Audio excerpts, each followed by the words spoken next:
안녕하세요. 저는 새로운 인생을 살아가고 있는 40대 여성입니다. 몇 년 전 이곳에 사연을 보냈더라면 지금처럼 밝은 인사말은 하지 못했을 거예요. 몇 년 사이에 제 인생이 변하게 됐거든요. 자의반, 타의반으로 말이죠. 지금 인생을 즐기며 행복함을 느낄 때마다 그때 일이 생각나고는 합니다. 그 이야기를 해보려고요. 제가 행복하게 된 이야기를 말이죠. 참고 견디다 보면 이렇게 구름 한 점 없는 밝은 날이 인생에 찾아온다는 걸 여러분들께 알려드리고 싶거든요. 그러면 저에게 어떠한 일이 있었는지 지금부터 이야기해 보도록 하겠습니다. 이제 막 20살 어른이 되어 꿈도 많고 하고 싶은 것도 많던 저는 설레는 마음을 주체하지 못한 채 첫 연애를 하게 됐습니다. 사춘기 시절 이성에 눈뜨고도 드라마로만 경험했던 연애를 드디어 해보게 됐다는 게 너무 설렜죠. 그런 설렘 때문인지 아직 어려서 사람 볼 줄 모르던 저는 남자의 됨됨이보다는 외모에 더 마음이 끌렸어요. 그래서 당시 가수를 준비 중이던 남자친구와 교제를 하게 됐죠. 가수로 데뷔를 꿈꿀 만큼 잘생겼던 남자친구를 만난 저는 주변 사람들의 부러움을 사며 첫 남자친구와 알콩달콩 즐거운 연애를 하게 됐어요. 어린 나이에 좋은 남자가 뭔지를 모르던 저는 그 달콤함에 푹 빠져 있었죠. 그래서 철없이 실수를 하고 말았습니다. 너무 이른 나이에 임신을 하게 됐다는 것을 알게 된 저는 곧장 그 소식을 남자친구에게 알렸어요. 그래도 나보다 어른이니 저를 다독여 줄 줄 알았는데 철없는 남자친구는 오히려 자기가 더 불안해하며 괴로워하고 있었습니다. 뭐? 임신이라니? 나 곧 데뷔해야 하는데 아기가 있으면 어떡해? 진짜 조심 좀 안 하고 뭐 했어? 마치 제 탓인 것처럼 철없이 말하는 남자친구에게 크게 실망했던 저는 결국 그런 남자를 믿지 않고 혼자 아이를 낳기로 결정하며 부모님께 도움을 구하기로 했습니다. 부모님께서는 그런 제게 무척 실망하셨고 저는 아이 아빠의 존재를 물으시는 부모님께 아무 말도 하지 못했어요. 저의 고집으로 인해 부모님께서 답답해하실 그때 소식 없던 남자친구가 저희 집을 찾아왔습니다. 미안하, 내가 잘못했어. 그때는 나도 너무 경험 없어서 실수한 거야. 아이 내가 책임질게. 우리 결혼하자 미연아. 제게 잘못했다며 싹싹 비는 남자친구는 부모님께도 무릎 꿇고 용서를 구했고 늦었지만 진심으로 용서를 구하며 책임을 지겠다는 모습에 저도 마음이 풀렸습니다. 부모님도 앞에서는 화를 내셨지만 그래도 자기 일에 책임을 지려는 남자친구를 보며 사위로 인정하시는 듯 하셨어요. 그렇게 저희는 서둘러 결혼을 하게 됐고 행복한 신혼여행을 다녀올 수 있었습니다. 그리고 얼마 뒤 신혼집으로 지인들을 불러 집들이를 열게 됐죠. 사람 좋아하는 남자친구 덕분에 친구들이 많이 찾아왔는데 덕분에 저는 부른 배를 잡고 술상을 봐주느라 정신이 하나도 없었어요. 그러다 그 중에 가장 철없던 한 명이 저희 결혼의 진실에 대해 이야기를 뱉고 말았습니다. 태연이 저놈 왜 갑자기 마음 바꿨는지 알아요, 재수씨? 저놈 저거 가수하겠다고 그런 거예요. 재수씨네 집이 좀 사는 거 알고서 장인어른한테 음반 내달라고 하겠다고 그러더니 결국 어린 나이에 결혼도 하고 앨범도 내고 팔자 피게 생겼네. 부럽다 정말. 다른 사람을 통해 남편의 진심을 듣게 된 저는 큰 충격을 받을 수밖에 없었습니다. 그래도 책임감이 있는 줄 알고 나와 뱃속의 아이를 위해 결혼을 선택했다고 믿었는데 그게 아니라 자기 꿈을 이루기 위해 저희 부모님 덕을 보려 그랬다는 게 믿어지지 않았죠. 충격을 받은 저는 남편에게 진심을 따져 물었습니다. 그게 사실이야? 나랑 결혼하려고 했던 게 나랑 아기 때문이 아니라 우리 집 돈 때문이었어? 우리 부모님 돈으로 앨범 내겠다고? 우리 아빠한테 자식 핑계로 돈이라도 뜯으려고 그런 거야? 아니야, 그게 무슨 말이야. 누가 그래? 당신 친구라는 놈이 그러던데 가수 되고 싶어서 나랑 결혼한 거라고. 근데도 변명할 거야? 진짜 아니야. 누군지 몰라도 그거 그놈이 장난치는 거야. 내가 일찍 장가 가는 게 부러워서 그러는 거라고. 그래? 그럼 진짜가 아니면 우리 부모님한테 손 안 벌릴 거지? 앨범 얘기 꺼내기만 해봐. 아니 뭘 또 그렇게까지 말해. 이제 가족된 이상 도움 받을 수도 있는 거지. 그래. 사실 그런 생각했었던 것도 맞아. 근데 그것도 내가 전부 미연이 너를 사랑해서 그런 거지. 아무리 가수가 하고 싶다고 해서 마음에도 없는 여자랑 결혼하겠어? 그때는 내가 돈도 없고 직업도 없는데 아이 키우려고 하니까 자신이 없어서 힘들어했던 거야. 그런데 미연이 너희 집안에 여유가 있다니까 도움받을 수 있겠다 싶더라고. 돈만 있으면 나도 내 자식 책임지지. 왜 못하겠어? 나 너 사랑해서 결혼한 거 맞아, 미연아. 제발 믿어줘. 우리 집에 돈이 없었으면 나를 버렸을 거라는 말인지 결국 돈 때문이 맞았다는 남편의 말에 저는 충격을 받았습니다. 하지만 이미 결혼식까지 올리고 임신까지 한 마당에 이 결혼을 물을 자신도 없었어요. 남편도 처가 도움받아서 열심히 가장 노릇하겠다고 했으니 저로서는 그 말을 믿어보는 수밖에 없었습니다. 그래도 다행히 남편은 자기 말에 책임지려는 것처럼 제가 출산하는 날까지 저를 옆에서 잘 돌봐줬습니다. 제 옆을 떠날 생각도 못하고 예비 아빠 노릇을 잘 하더라고요.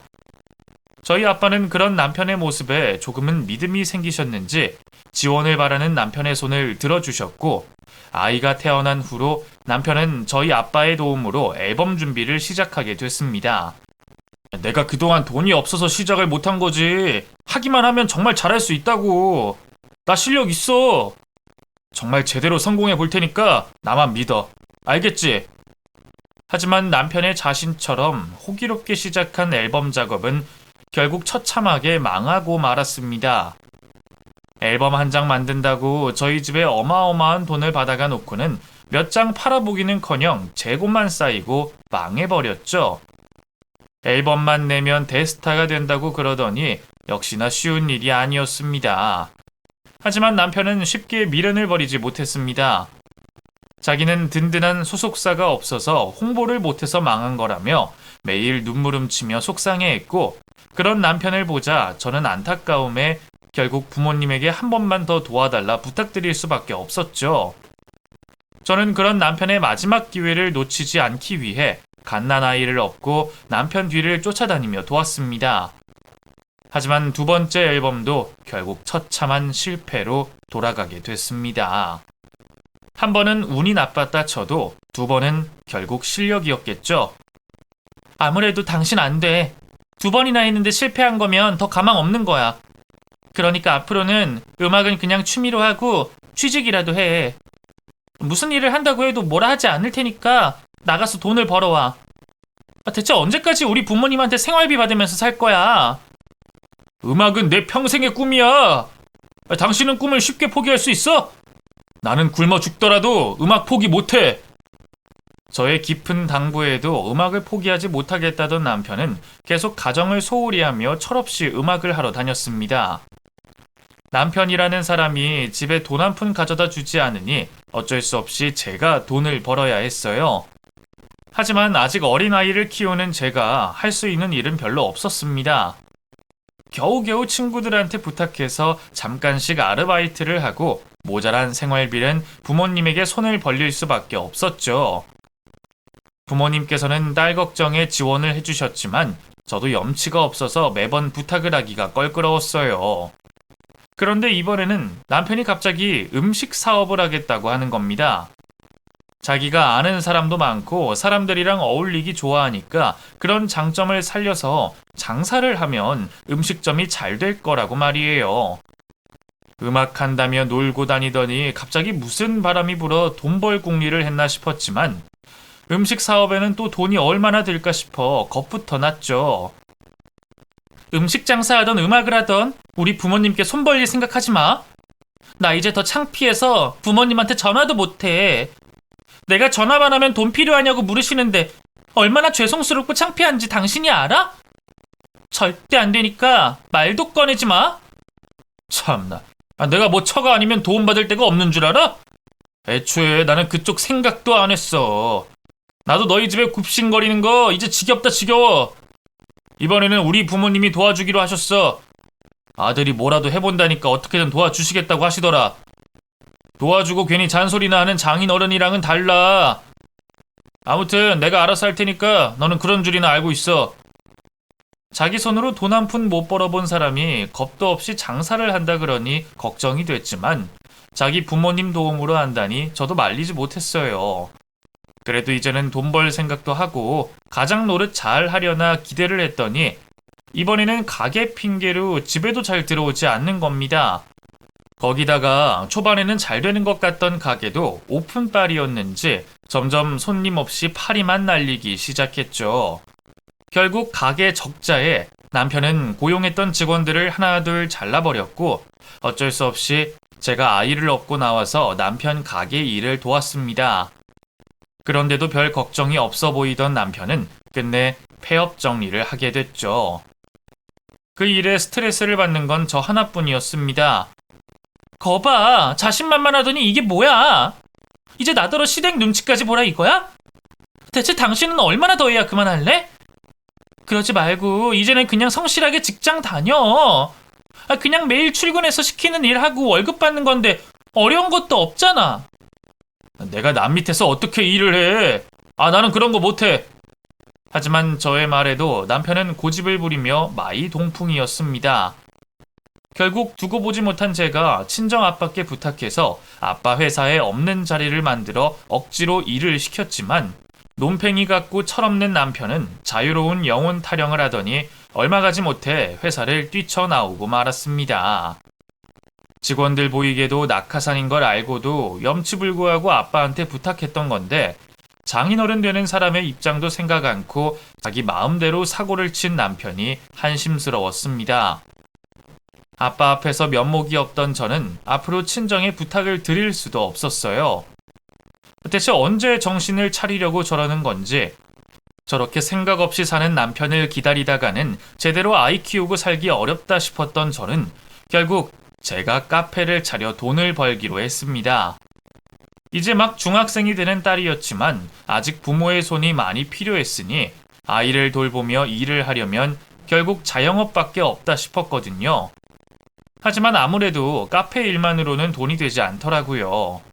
그래서 저는 낮에는 가게 일을 하고 밤에는 디저트를 배우며 카페에서 빵과 케이크도 팔게 됐습니다. 그래도 제가 입맛은 까다로운 편이라 제 입에 맛있을 때까지 버리고 다시 만들고 하다 보니 어느새 저희 가게는 케이크 맛집으로 소문이 나기 시작했죠.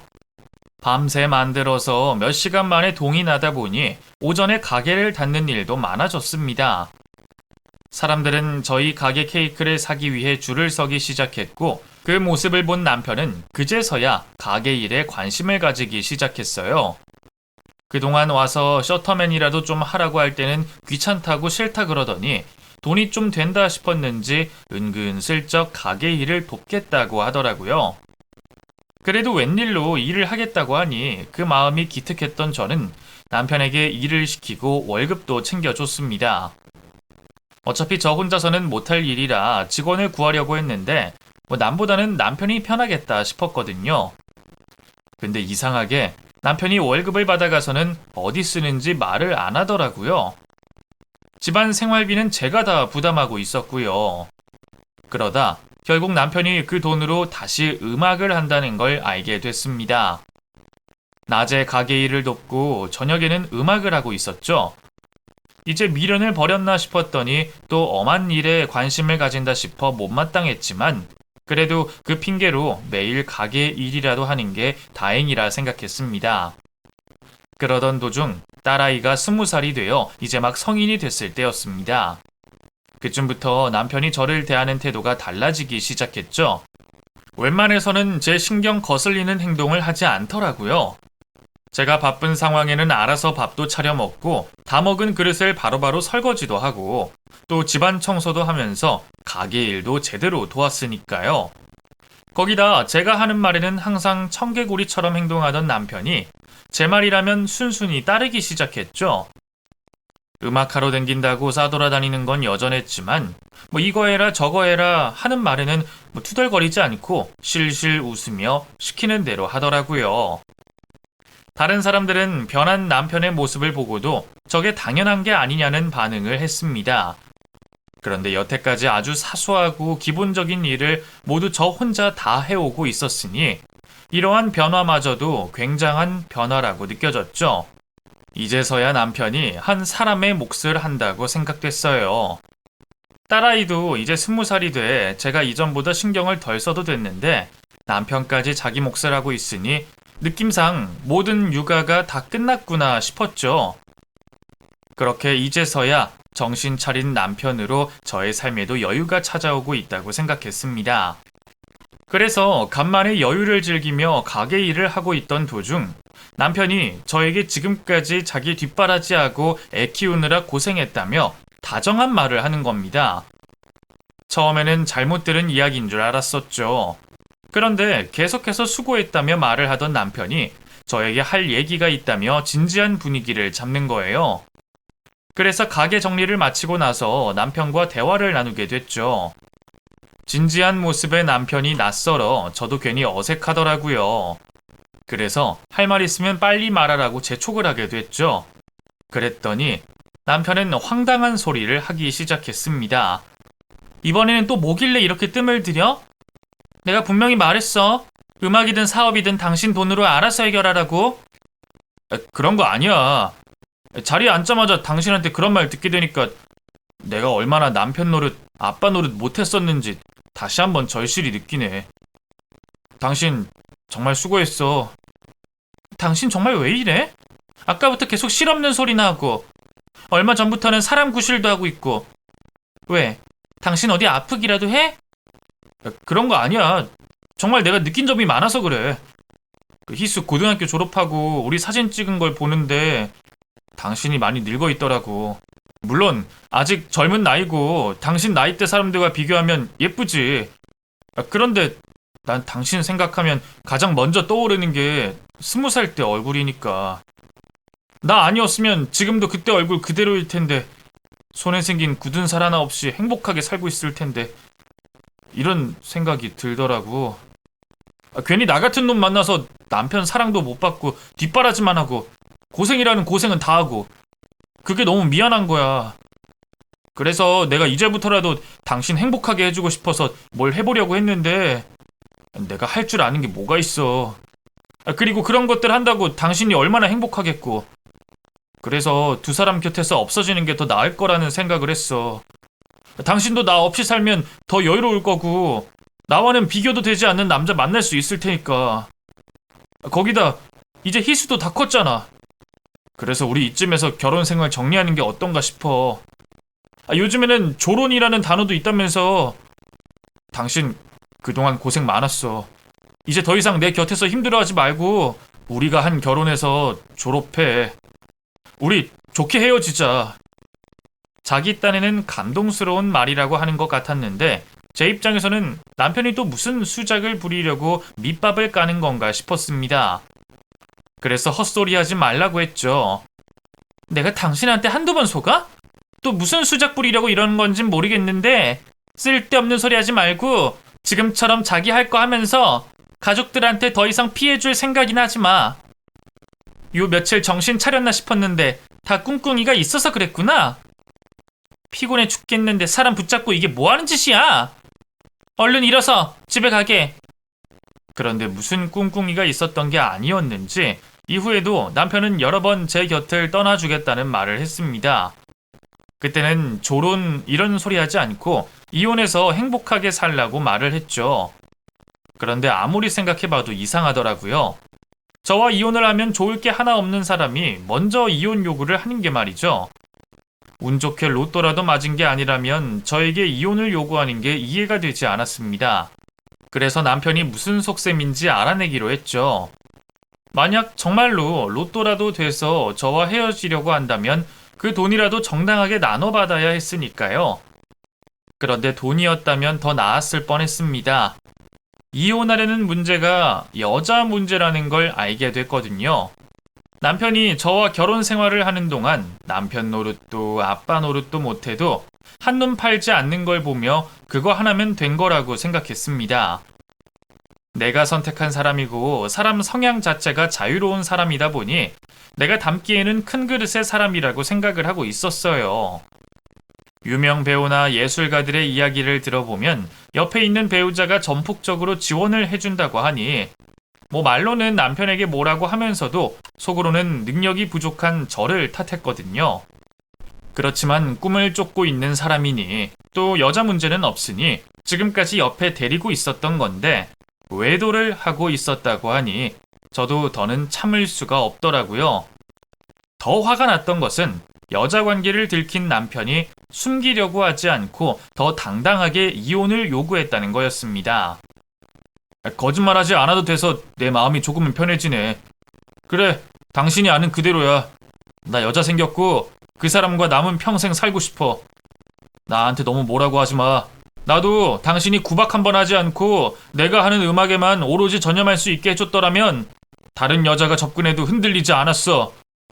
지금 내가 원하는 이혼은 단순히 결혼 문제 때문만은 아니야. 내 꿈을 위한 것도 있다고. 나 나이 더 들기 전에 후회 없는 도전해보고 싶어. 앨범 내고 싶다고. 그런데 당신은 내가 음악에 전념하기보다는 가정에 더 신경 쓰길 원하잖아. 우린 거기서부터 맞지 않는 거야. 지금 만나는 여자는 나한테 모든 걸 맞춰줄 수 있다고 했어. 앨범도 음악도 원하는 대로 하고 싶은 대로 하라고 약속했다고. 그런 사람이 어딨어. 결국에 결혼하고 살다 보면 가정에 더 충실하길 원하지. 앨범? 우리 집은 도움 안 줬어? 그 큰 돈 들여 2번이나 도와줬는데 그것뿐이야? 당신 평생 하고 싶은 거 하면서 살았잖아. 당신이 우리 희수 키우는데 도움을 줬어? 우리가 밥 먹고 사는데 도와준 적 있어? 돈 한 번 가져다 준 적 있냐고? 하고 싶은 거 다 하면서 살았잖아. 그리고 그 여자는 뭐 재벌이야? 자선 사업가라도 돼? 당신 음악하고 앨범 내는데 돈이 얼마나 들어가는 줄 알고 그런 말을 한다고 해? 그건 당신이 걱정할 문제가 아니야. 그리고 그 사람 능력 충분히 돼. 당신 친정이 좀 산다고 자신이 있는 것 같은데 그 집 당신 친정과 비교도 되지 않을 정도로 부자야. 그 여자 초갑부집 딸이라고. 거기다 외동이기까지 하고. 음악에 대한 조예도 깊은 집안이야. 당신 친정처럼 날 딴따라 정도로 생각하지 않는다고. 그러니까 그냥 이혼 서류에 도장 찍어. 이혼해 달라고.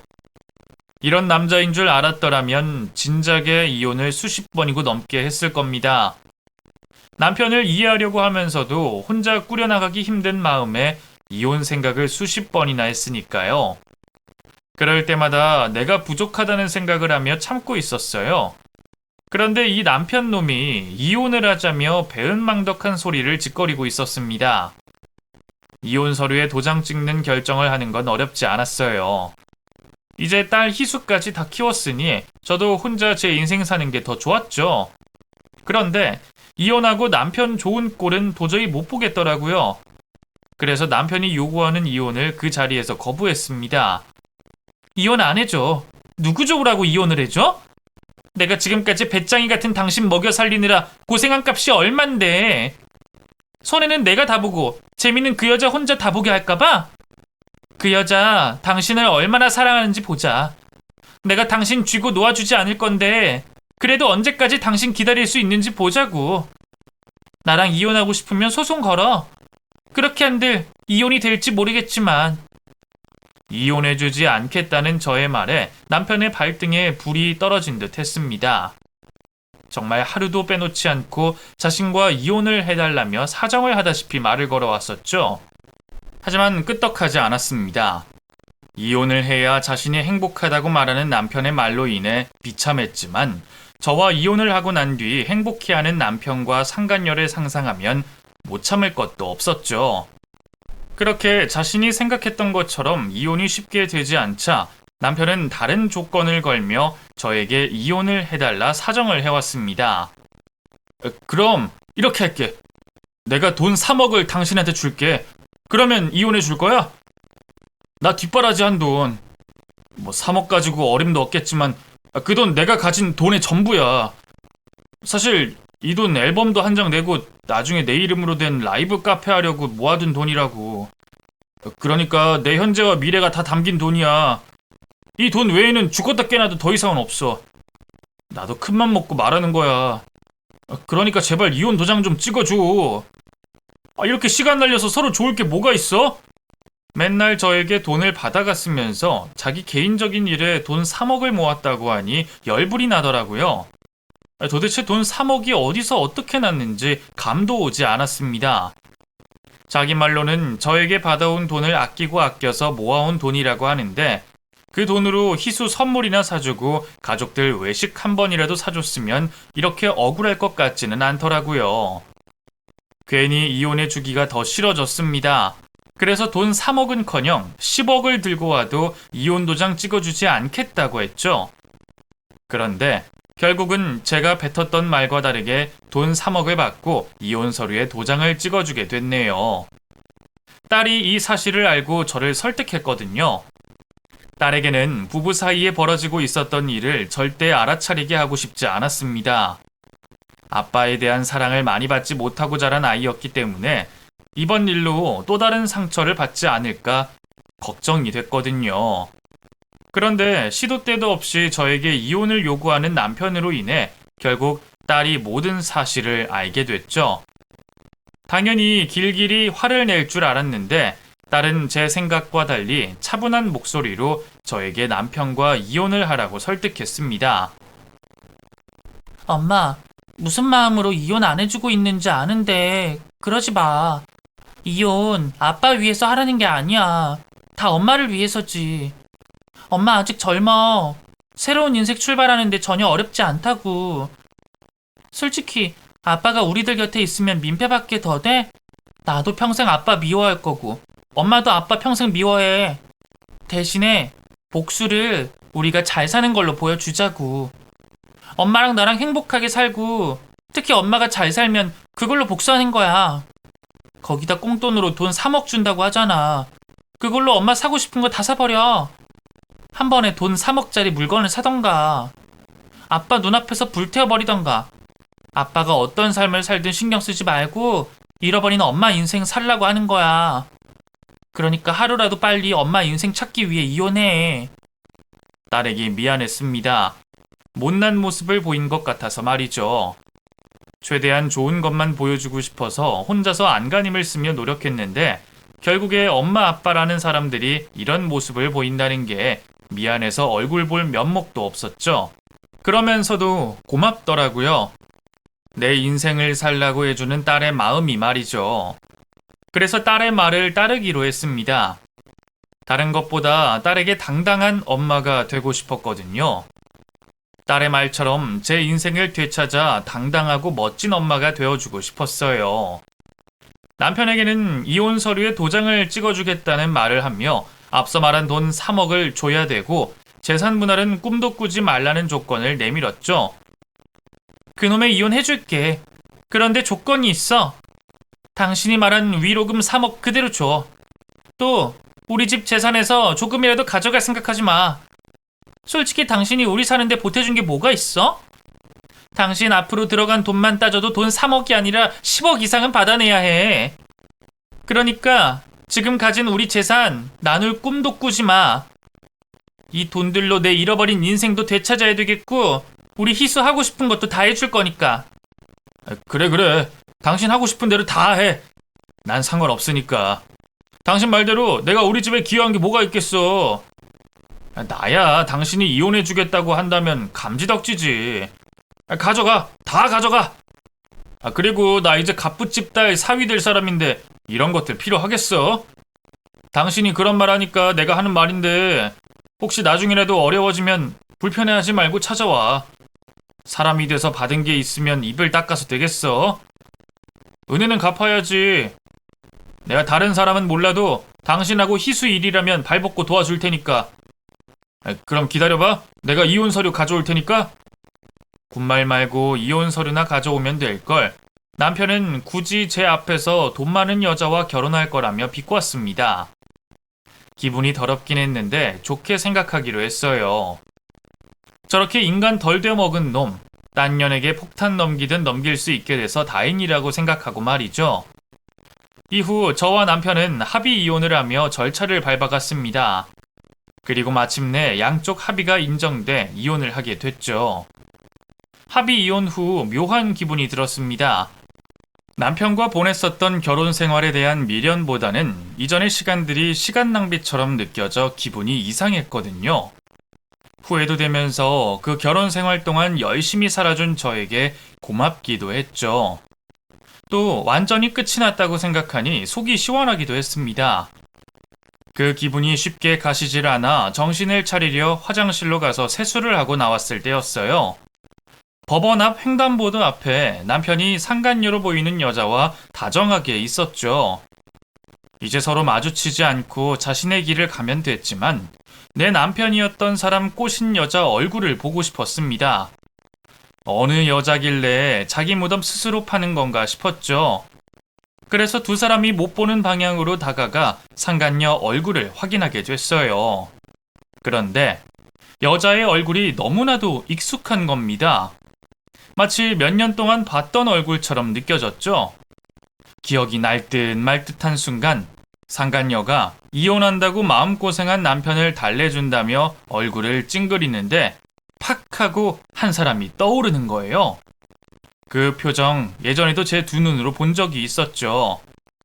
가까운 사이는 아니었지만 저와 하루에도 몇 번이고 마주쳤던 여자였어요. 저와 한 지붕 밑에서 생활하기도 했었죠. 그 여자는 저희 집에서 식모살이를 하던 아주머니의 딸이었거든요. 부모님 두 분께서 각자의 일을 하시느라 가사일과 저를 돌봐줄 분들이 필요했습니다. 그래서 제가 아주 어렸을 때부터 저희 집에는 일을 해주시는 분들이 계셨어요.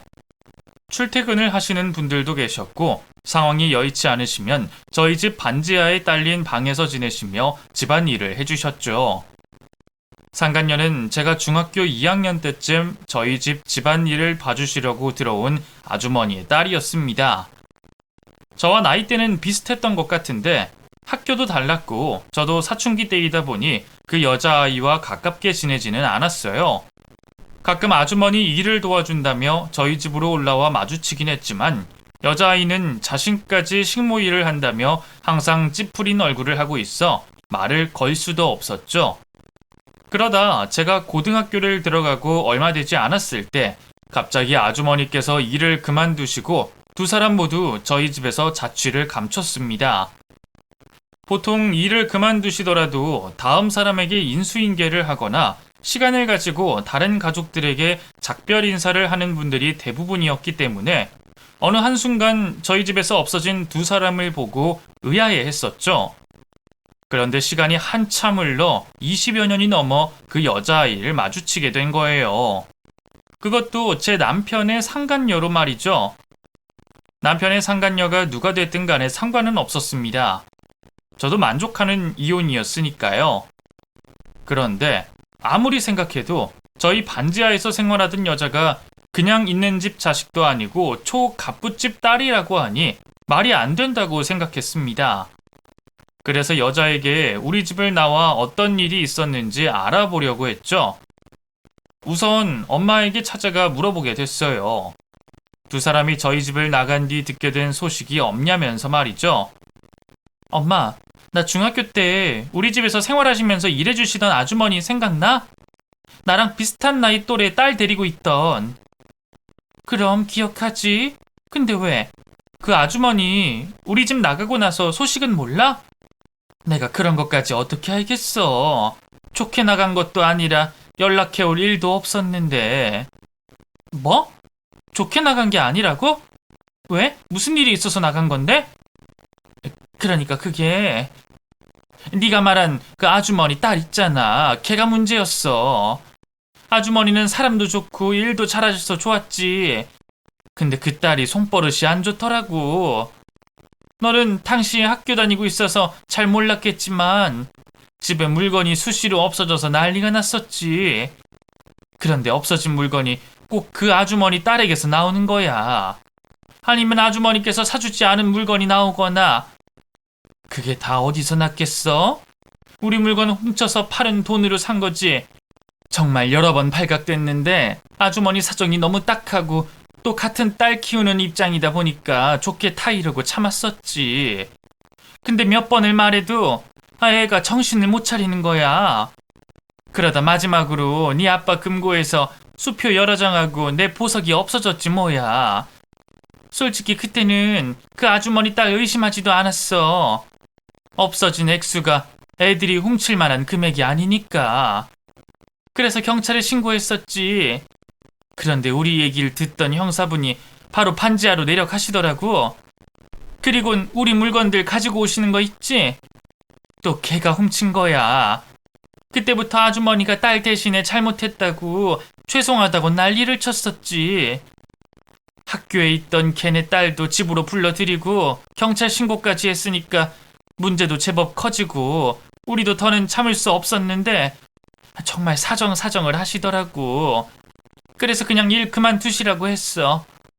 반지하에서는 집 구할 때까지만 있으라고 했는데 아주머니가 바로 나가겠다고 하시더라. 우리 입장에서도 마주쳐봤자 껄끄러울 뿐이니까 그렇게 하시라고 했지. 근데 갑자기 그 얘기는 왜? 무슨 일 있어? 아니 그냥 예전 일 생각하다가 생각이 나서. 엄마의 말을 듣게 되니 여자의 정체에 대해 더 많은 의심이 가기 시작했습니다. 물론 저희 집을 나와 지난 20여 년 사이 부자가 될 가능성도 있었지만 엄마께 제가 몰랐던 이야기를 듣고 나니 그럴 확률이 얼마나 있을까 싶었죠. 그래서 본격적으로 아주머니와 여자의 지난 행적을 뒤쫓기 시작했어요.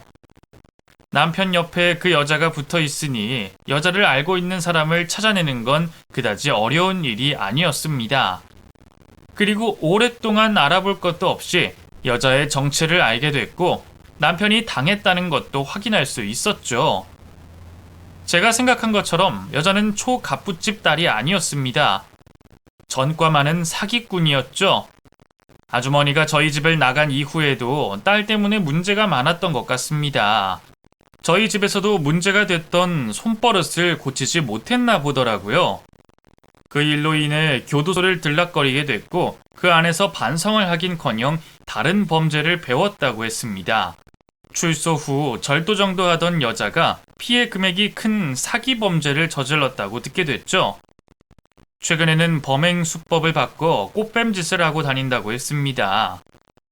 다른 사기 범죄보다 죄를 따지기가 애매모호하며 처벌받기가 어려워 수법을 바꾼 것 같다고 했죠. 그렇다고 해도 쥐뿔도 없는 남편에게 왜 꽃뱀이 접근을 했을까 궁금하기 시작했어요. 아무리 생각을 해봐도 제가 가진 부를 남편의 것이라 오해를 한 거라고 밖에 생각이 들지 않더라고요. 그런데 제가 예상했던 게 딱 맞았던 것 같습니다. 이혼 도장이 마르기도 전에 남편이 저를 찾아오더라고요. 저를 찾아오는 꼴을 보아하니 상간녀와 사이가 틀어진 듯 보였죠. 여보, 잘 있었어? 덕분에 당신 말처럼 당신이 내 인생에서 사라지니까 많이 편해지네. 진작에 당신 말 듣고 이혼할 걸 그랬어. 당신도 잘 지내고 있지? 돈까지 쥐어주면서 되찾은 자유의 인생인데 행복해야지. 그래, 무슨 일로 찾아왔어? 여기까지 케이크 사려고 온 건 아니겠고. 그러니까 그게 미연아, 내가 생각이 짧았던 것 같아. 이 세상에 너만한 여자는 눈 씻고 찾아봐도 없다는 걸 네가 내 곁에서 없어지고 나서야 알게 됐어. 그리고 내가 너한테 얼마나 많은 잘못을 하면서 살아왔는지 이제서야 알게 되더라. 내가 너무 이기적이었던 것 같아, 마지막까지. 나 그 여자랑 관계 정리했어. 너 아니면 안 될 것 같다라고. 염치불구하고 우리 다시 합치자. 이번 결혼 생활은 정반대로 할게. 당신은 무조건 쉬어. 놀고 싶으면 놀고 하고 싶은 게 있으면 다 하면서 가게 일이든 집안 일이든 전부 내가 맡아서 할 테니까. 나 당신한테 받은 사랑 되갚아야 한다고 생각해. 그러니까 나한테 기회를 줘. 내가 정말 잘할 테니까. 속이 보여도 너무 보인다 싶었습니다. 남편이 여자에게 버림을 받았든 여자가 개털인 남편을 버렸든 두 사람 다 기존에 생각하던 상대방의 부가 없다는 걸 알고 헤어진 것 같은데 이제 와서 저에게 미련이 남은 것처럼 진정한 사랑인 걸 깨달은 것처럼 말을 하고 있는 남편이 우습더라고요. 또 굉장히 속물처럼 보였습니다. 말 같지도 않은 소리에 들고 있던 쟁반으로 남편의 머리통을 내려치고 싶었지만 이렇게 된 거 좀 가지고 놀고 싶었어요. 당신 때문에 고생 정말 많이 했지. 그런데 이미 지나가 버린 청춘을 어떻게 하겠어? 그런 거 따지면 당신이 갚을래야 다 갚을 수가 없지. 그래도 당신이 준 3억이 어떤 의미인지 아니까 그걸로 충분해. 또 당신 아니었으면 내가 이렇게 내 힘으로 번듯한 가게를 꾸릴 생각했겠어? 회사원 생활이나 조금 하다 결혼하고 가정주부로 살았겠지. 나 지금 너무 만족스러워. 가게 일하는 것도 재밌고 희수랑 마음 편히 놀러 다니는 것도 행복하고. 아까 말했듯이 당신 없어서 너무 좋은데 우리 괜히 서로 힘들어지려고 하지 말자. 그리고 그 여자 지금 가서 붙잡아. 당신 꿈 이뤄줄 사람이라면서. 난 당신 뒷바라지하는 거 지쳤어. 능력도 없으면서 가수하겠다고 설치는 꼴 보기도 싫고 또 이제 와서 합치면 당신 준 3억 다시 나눠 써야 하잖아. 그것도 싫네. 지금 잠깐 생각해 본 건데 이렇게 싫은 거 투성인데 내가 왜 당신이랑 다시 합치려고 하겠어? 당신은 당신 이해해줄 수 있는 사람 만나야 해. 남편은 바람까지 피고 당당히 이혼을 요구했던 놈을 받아줄 거라고 생각한 건지 무척이나 당황한 모습을 보였어요. 아마 자기 딴에는 유일한 살 길이라고 생각해 찾아온 듯 싶었는데 제가 곁을 내어주지 않고 밀어내버리니 당황한 모습이었죠.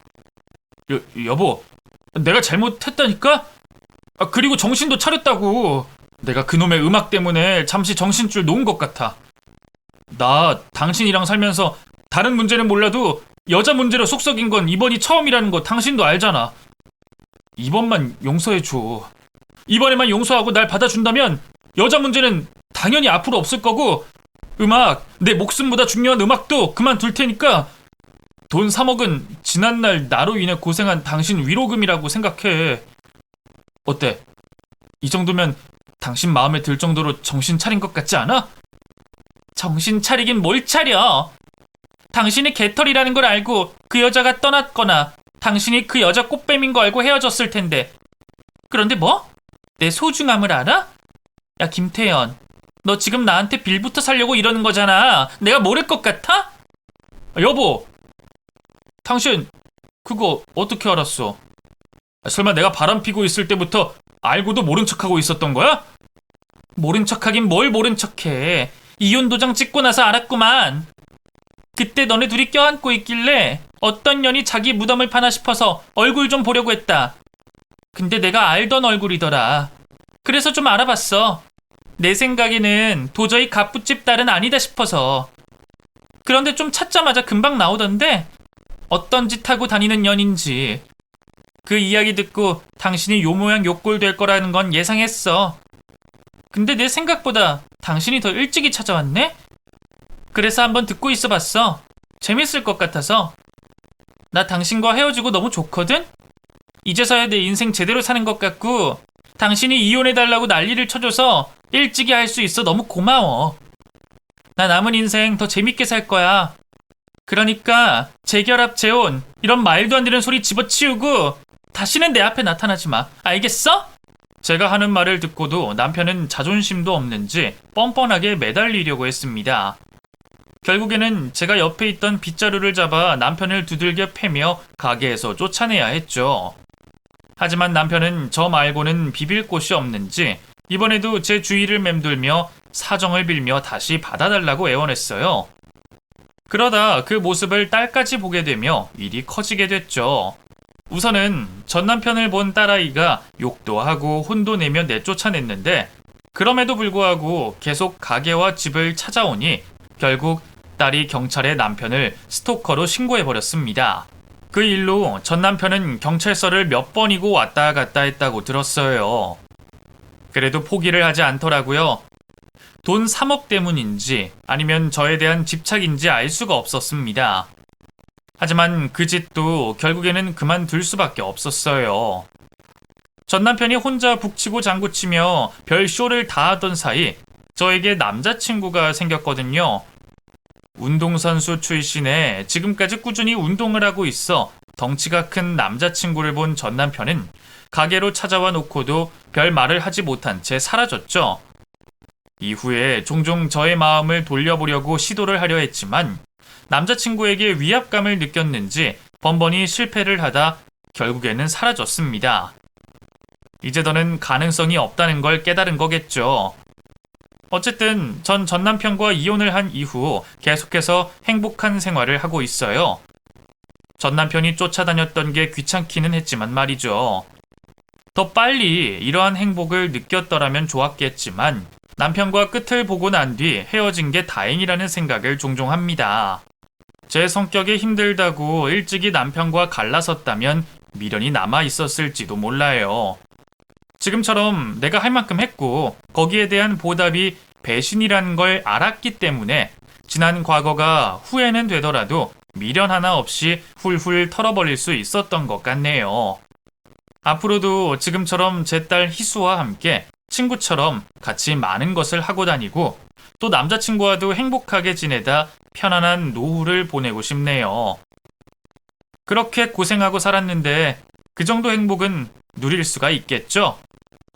그럼 저에게 용기와 격려가 되는 댓글을 남겨주실 바라고 저는 이만 물러나도록 하겠습니다. 읽어주셔서 감사하고 행복하게 지내세요.